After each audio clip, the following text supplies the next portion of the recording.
Akhi fillah, hal raaita alqubur, ndugu yangu katika imani, je, umelitazama kaburi? Sikwambii kutazama mchanga, sikwambii kuangalia hali iliyopo. Nataka uangalie kaburi kwa jicho la moyo wako la ndani kabisa. Hal raaita alqubur, hal raaita dhalamatuha, je, umeshazunguka katika kaburi wakati wa kumstiri ndugu yako na kipenzi chako? Je, umeliona lile kiza ambalo analowekwa ndugu yako kipenzi chako ndani ya mwanandani?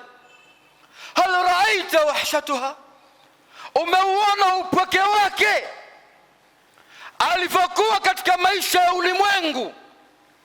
Ana watu, ana familia, ana umma, lakini wakati anawekwa kwenye mwanandani, umeuona upweke ule? Hal raaita shiddatuha, umeona tabu anazokwenda kuwekwa mwanandani pale? Hal raaita dhiqha, umeona ufinyu ule? Ndugu yangu katika imani, hal alimt annaha uiddat lak kama uiddat lighairik?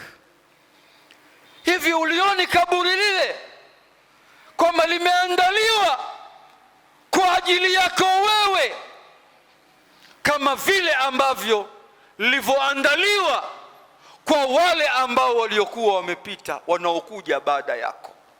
Amma raait ashabuk wa ikhwanuk wa arhamuk wa jiranuk nuqilu min qusuri ila alqubur.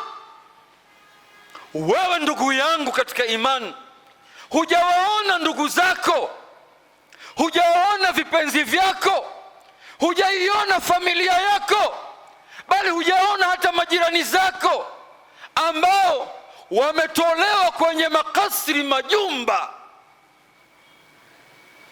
wanapelekwa kwenye viwanja vya makaburi, na wewe ukishiriki kuwabeba na kuwapeleka pale, bado hujaona hali hiyo.